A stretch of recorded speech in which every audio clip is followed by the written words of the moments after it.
Eu fui visitar a cidade fantasma mais luxuosa da Europa. Dá pra acreditar que essa cidade inteira, perto desse mar maravilhoso, é uma cidade fantasma? Fica aí que eu vou te contar toda a história. Varocha foi nos anos 70 um dos destinos turísticos mais badalados do Mediterrâneo. Imagina hotéis de luxo, praias lotadas de turistas famosos e cheios de lojas de grife. Era um verdadeiro paraíso. Só que em 1974 tudo isso mudou. Só para te dar um contexto, essa cidade fantasma fica dentro de um país que não existe. Exatamente, a cidade de Varocha fica em um território conhecido como Chipre do Norte. Ele tem presidente, moeda, controle de passaporte, tudo que poderia fazer dele um país, mas nenhum outro país o reconhece. Bem, vamos voltar à cidade fantasma e essa história incrível. Em 1974, a história dessa cidade mudou. Foi quando o exército turco invadiu o Chipre e dividiu a ilha em duas partes, o Chipre do Sul e o Chipre do Norte, que foi a historinha que eu acabei de contar para vocês. E essa parte foi controlada pelos turcos. Varocha ficava bem na linha de conflito e ela precisou ser evacuada às pressas. Mais de 35 mil pessoas que moravam lá precisaram fugir, deixar suas casas para trás, negócios e até seus objetos pessoais. Desde então, Varocha ficou congelada no tempo. Por décadas, a cidade permaneceu como uma zona militar proibida. Imagina uma cidade inteira com prédios abandonados, carros antigos estacionados e vitrines de lojas ainda com as roupas dos anos 70, mas sem uma alma viva por lá. É exatamente isso que a gente vê quando vai visitar Varocha.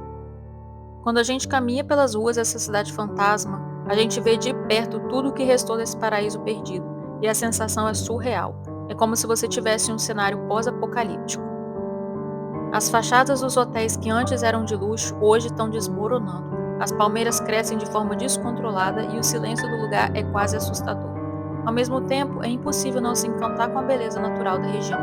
O contraste entre o mar cristalino e as ruínas dá uma sensação muito estranha, como se o tempo tivesse parado, mas a natureza continua seguindo em frente. O mais curioso é que, apesar de ter sido abandonada por quase 50 anos, a cidade parece ter sido congelada no tempo. Tem loja de carro ainda com veículo dos anos 70 nas vitrines, como se estivesse esperando seus donos voltarem a qualquer momento. As casas ainda têm móveis, roupas penduradas e até brinquedos jogados nos quintais. É bizarro. Uma curiosidade: o hotel mais famoso de Varocha, o King George, hospedou celebridades como Elizabeth Taylor e Brigitte Bardot. Hoje ele está lá desmoronando lentamente, enquanto a natureza toma conta de tudo. O mar que um dia foi cenário de festas luxuosas continua ali, cristalino, convidativo, mas completamente vazio. O que torna tudo mais intrigante é que antes de ser abandonada, Varocha estava prestes a se tornar um dos destinos mais importantes do mundo. Os maiores investimentos da época estavam chegando, projetos de resorts gigantescos e infraestrutura de primeira classe. Ou seja, o futuro de Varocha seria de pura grandiosidade, até que tudo foi interrompido, do nada e de forma brusca. Hoje você pode visitar algumas partes da cidade, mas com regras rígidas. Fotografar certas áreas é proibido e há patrulhas controlando tudo por perto. A sensação de caminhar por essas ruas abandonadas entre prédios decadentes e natureza que lentamente engole a cidade é surreal. Parece um filme de ficção científica.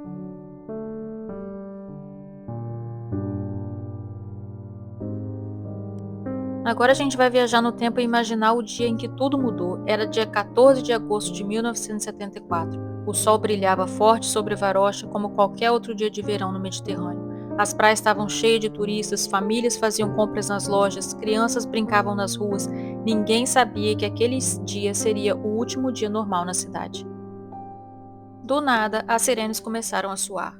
Os aviões sobrevoaram a cidade enquanto os soldados se aproximaram rapidamente. O caos tomou conta de Varocha. As pessoas largaram tudo o que tinham nas mãos e correram em busca de abrigo. As famílias se amontoaram nos carros tentando fugir, enquanto outras saíam a pé, levando apenas o que conseguiam carregar, pensando que iam voltar em breve. Você consegue imaginar a dor de ter que abandonar a sua vida inteira em questão de minutos? Casas onde gerações tinham crescido, lojas que levaram décadas para serem construídas. Tudo teve que ser deixado para trás. Os moradores pensavam que iam voltar em poucos dias, talvez semanas, mas os dias foram se passando, transformando em meses, depois anos e agora quase 50 anos depois, Varocha ainda espera por seus habitantes. O mais triste é que alguns moradores nunca superaram essa perda. Tem histórias de pessoas que durante décadas mantiveram as chaves das suas casas no seu bolso, na esperança de um dia voltar. Mas esse dia nunca chegou. O tempo foi implacável com essa cidade. As casas, antes cheias de vida, foram engolidas pelo abandono. Lojas, antes movimentadas, hoje são apenas sombra do passado. O mais doloroso é saber que cada prédio, cada rua, guarda uma história de que foi interrompida de forma abrupta. Quando você caminha por Varocha, é impossível não se perguntar: o que aconteceu com essas pessoas? Onde elas estão hoje? Será que elas ainda sonham com um dia que elas poderão voltar para casa? Ou será que elas desistiram do seu sonho? A única coisa que eu consigo pensar depois de toda essa visita emocionante é que Varocha é mais do que uma cidade fantasma. Ela é um símbolo de sonhos interrompidos e de um passado que se recusa a ser esquecido. A sensação de caminhar por essas ruas é indescritível. Você vê tudo que sobrou de uma época do ouro e sente o peso da história em cada parede, em cada prédio em ruínas. Mas será que essa história vai ter um novo capítulo? Ou Varocha vai continuar como uma lembrança silenciosa de tudo que foi perdido? Uma coisa é certa: visitar esse lugar vai mudar a forma como você vê a história e vai te fazer questionar até onde podemos voltar no tempo, sem nos perder no meio do caminho.